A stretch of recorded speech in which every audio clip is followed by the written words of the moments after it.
আজি আয়েগা ফাউণ্ডেশ্যন আৰু SBM জিমৰ উদ্যোগত এখনি তেজপুৰত বৃহৎ ৰক্তদান শিবিৰ আজি তেজপুৰৰ নপামত বৃহৎ ৰক্তদান শিবিৰ সম্পন্ন হয় গণতন্ত্ৰ দিৱসৰ লগত সংগতি ৰাখি এই ৰক্তদান শিবিৰৰ আয়োজন আমাৰ হাতত মন্তব্য আছে আমি শুনাই লৈছো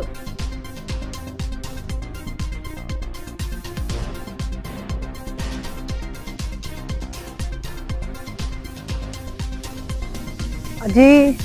৭৭তম গণৰাজ্য দিৱসৰ উপলক্ষে কিন্তু আয়েছা ফাউণ্ডেশ্যন আৰু SMB জিমনেজিয়ামে যোনটো ব্লাড ডোনেশ্যন কেম্প অৰ্গেনাইজ কৰিলে সেইটো অত্যন্ত মানে যোনখিনি কাম কৰিলে সেইটো বহুত প্ৰশংসনীয় কাম এটা কৰিলে আৰু এনেকুৱা এটা জেগা তেজপুৰ ইউনিভাৰ্চিটিৰ কাষত য'ত নতুন উঠি অহা প্ৰজন্ম আছে তেওঁলোকে দেখা পাই পেলাই বহুত তেওঁলোকে আকৰ্ষিত হ'ব এনে কাম যাতে আগলৈও হ'ব তেওঁলোকে তাৰ প্ৰচেষ্টা সদায় চলাই যাব আৰু মুজাহিদক মই আজি নহয় আগৰ পৰাই চিনি পাওঁ তেওঁ বিৰাটে ছ'চিয়েল ৱৰ্কৰ কাৰণে সমাজৰ কাৰণে কিবা এটা কৰি যোৱা আগ্ৰহ আগৰ পৰাই আছিলে আৰু আজি ইয়াত আহি ইমান সুন্দৰকে তেওঁলোকে যোনটো কেম্প অৰ্গেনাইজ কৰিলে মই জনামতে মানে 50ৰো অধিক চাগে লোক আজি ইয়াত আহিছে ৰক্তদান কৰিবৰ কাৰণে আৰু আমিও আহিছিলো ৰক্তদান কৰিবলৈকে আহিছিলো কিন্তু আজি হিমোগ্লোবিন কম কাৰণে এইবাৰ ৰক্তদান কৰিব নোৱাৰিলো তথাপিও যোনটো আগ্ৰহ আছিলে আৰু মোৰ লগৰ কেইজনো তেওঁলোকেও বিৰাট ইচ্ছা কৰিছিলে ব্লাড ডোনেশ্যন কৰিবৰ কাৰণে কিন্তু কৰিব পৰা নগ'ল কিবা বিশেষ অসুবিধাৰ কাৰণে যি কি নহওক বাৰু এনেকুৱা আগলৈকো যাতে আমি ফাউণ্ডেশ্যন SMB জিম আৰু আয়েছা ফাউণ্ডেশ্যনৰ উদ্যোগত এনেকুৱা ভাল কাম সমাজৰ হকে কৰি যোৱা কাম আগলৈও যাতে দেখা পাওঁ তাৰ কাৰণে সদায় আমি মানে আগ্ৰহী আৰু আজি আমি যি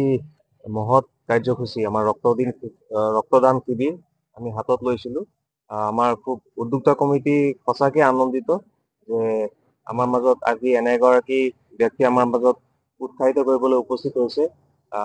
যাৰ নামেই যাৰ পৰিচয় পল্লৱী শইকীয়া এসময়ত গুৱাহাটী বিশ্ববিদ্যালয়ৰ নিচিনা বিশ্ববিদ্যালয়তো সাধাৰণ সম্পাদিকা আছিলে পৰৱৰ্তী পৰ্যায়তো অসম চৰকাৰৰ এগৰাকী প্ৰশাসনিক বিষয়া আছিলে আৰু তেওঁ আগৰে পৰাই সমাজ সেৱাৰ লগত ব্ৰতী আমি কলেজীয়া দিনৰ পৰাই একেলগে বিভিন্ন ধৰণৰ কাম কৰিছিলো কাম কাজত তেওঁ সদায় আগত থাকে আৰু এতিয়া তেওঁ যি প্ৰশাসনিক বিষয়াৰ নিচিনা এটা উচ্চ পদত তেওঁ অধিষ্ঠিত হৈ আছিলে সমাজ সেৱাৰ কাৰণে সেই চাকৰিৰ পৰাও তেওঁ ভলেণ্টাৰী ৰিটায়াৰমেণ্ট লৈছে এতিয়া তেওঁ ফুল্লি তেওঁ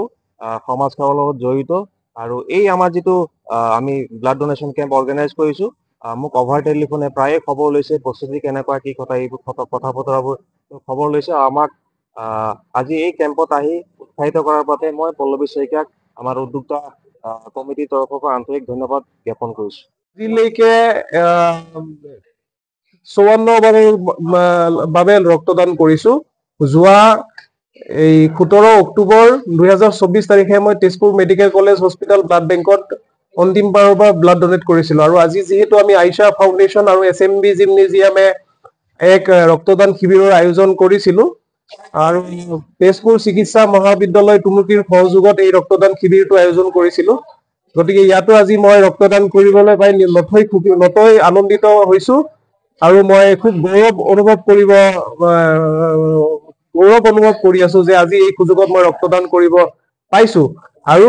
আয়েছা ফাউণ্ডেশ্যন যিটো আমাৰ ফাউণ্ডেশ্যন আছে আয়েছা ফাউণ্ডেশ্যনেৰে আমি 2016ৰ পৰা ৰক্তদান কৰি আহিছো আৰু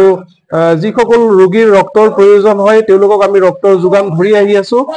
আৰু অকল ৰক্তদান বুলিয়ে নহয় যিকোনো ক্ষেত্ৰত চকু পৰীক্ষা শিবিৰ আমি অনুষ্ঠিত কৰো আপোনাৰ হেল্থ কেম্প আমি অনুষ্ঠিত কৰো কাৰোবাক যদি কিবা বেমাৰ হয় সহায় কৰিব লাগে আমি আয়েছা ফাউণ্ডেশ্যনৰ তৰফৰ পৰা আমি তেওঁলোকক সহায় আগবঢ়োৱা নানান ধৰণৰ আমি সামাজিক কাম আমি আয়েছা ফাউণ্ডেশ্যনৰ জৰিয়তে কৰি থাকো